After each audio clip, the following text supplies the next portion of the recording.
Sports Talker Nation. Welcome back once again. It's your host, the G-Man, as we continue our position-by-position breakdown of the 2016 NFL Draft.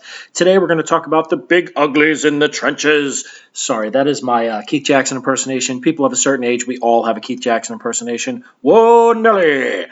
But for those of you who aren't old enough to know that reference, shame on you. Go look up Keith Jackson. He's the greatest college football announcer ever.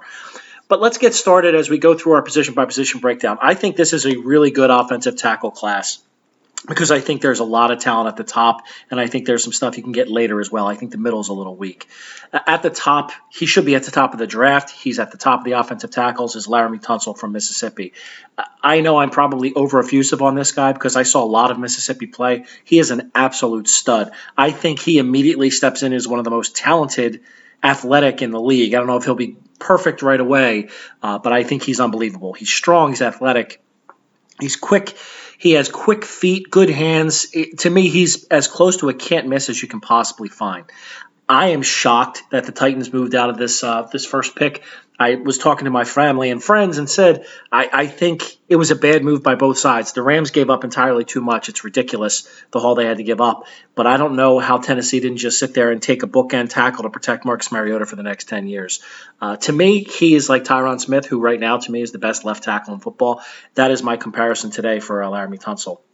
Number 2 is Ronnie Stanley. In any other draft, Ronnie Stanley would be considered an elite offensive tackle, but because of the presence of Tunsil, he's not. I love him, and he's a very different player than Tunsil. He's extremely athletic and almost lean. He can play anywhere on the line other than center, although I think long-term you want to put him at tackle to maximize the benefits you get from him. He is a great fit for the NFL today in that he uses leverage and speed, has a good punch, and he's not massive, so he's not going to hurt you in the pass game where he can't block speed rushers on the outside. I think he's a Pro Bowler. I think he's going to be very good for a long time. I think Joe Staley is a reasonable comparison for him modern day, and Joe Staley's a pretty damn good player. I would be ecstatic if the Eagles were able to sit at 8 and pull Ronnie Stanley. They would set our line for the next, with the free agent acquisitions we've made, our line would be set for the next 10 years, or 7 years, let's say, and I would be ecstatic. Third on my board, and he's not on everybody's board, but I think he is damn close to Stanley, although a different kind of player, is Jack Conklin from Michigan State. I think he's very different from both the first 2 tackles. He is damn good at what he does, and he will be a run-blocking beast. He is bigger and stronger. He likes to overpower people. For those of my friends out there that are Eagles fans, you remember John Runyon, that big lumberjack-looking lunatic who killed people off the pile? That's Jack Conklin. I think he's big, he's strong. His technique has gotten better every year. He's not a technician by any stretch. He's not Tunsil. He's not Stanley as far as athleticism. But he is coachable, and he's willing to do whatever it takes. He'd chew his arm off to make the right block. I think overall him and Stanley are pretty close, although I don't think I can take Conklin at 8 if I'm the Eagles, but I would probably trade back down in the first round and get him in the high to mid-teens and be ecstatic about it. I think he's very much like another Eagles offensive tackle in Lane Johnson, who we started to see the best of last year, and I think he's going to get better.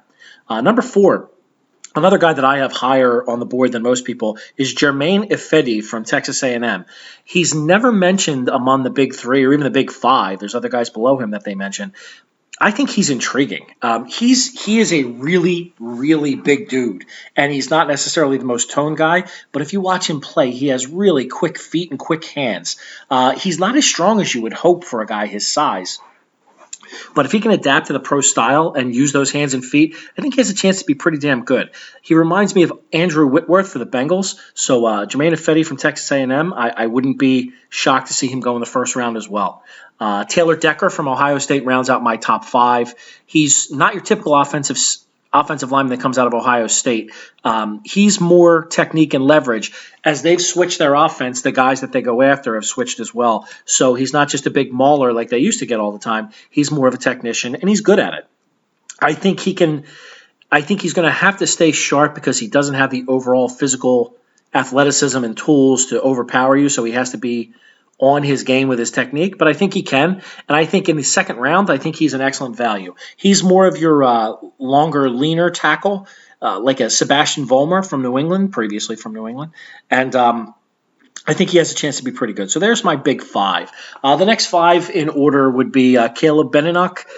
I don't love him. He's from UCLA. I think he's actually too tall and skinny, but if he can put on a little weight, learn to use leverage, he can be pretty good. Denver Kirkland from Arkansas. He was a tackle in college out of need. I think he would move into play guard. I think he's damn strong and be a good run blocker. Jason Spriggs from Indiana. He's a guy people are in love with. Another guy, I guess I have a bias against tall guys. He's tall and athletic. He has good feet. I think he can grow into a starter, but he needs more strength. He played in a balanced offense in college, which is good, but he needs more strength to be able to withstand the bull rush. Kyle Murphy would be the fourth of my next five. He's your typical Stanford tackle, big, sturdy, smart, knows what he's doing. I think he can be a starter long term. And Gerald Hawkins from LSU. Super talented guy, probably almost as talented as like a Ronnie Stanley. His play never matched his talent. Someone will take a shot at him because I think he's really talented, and everyone thinks they can get that light to come on. So someone will take a shot with Hawkins. So there's your offensive tackle breakdown. As I mentioned, I think it's a very good class for offensive tackles, which is good for a lot of teams because everyone always needs one.